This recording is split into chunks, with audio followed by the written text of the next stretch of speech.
एक महत्त्वाची बातमी, निवडणूक आयोग आज लोकसभा निवडणुकीचा कार्यक्रम जाहीर करणार, पण त्याआधीच मनोज जरांगे यांनी सरकारला इशारा दिलाय।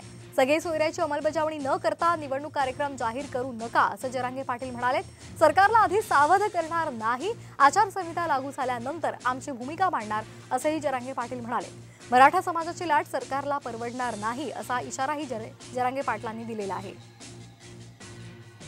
मराठा समाज हा प्रचंड मोठा समुदाय आहे आणि एवढ्या मोठ्या समाजाला डावलून ज्वलंत प्रश्न असताना इथे सगळ्या सोयऱ्यांची अंमलबजावणी राहिली, गॅजेट घ्यायचे राहिलेत, एवढे मोठे विषय सरकारसमोर असताना असं करतील असं वाटत नाही।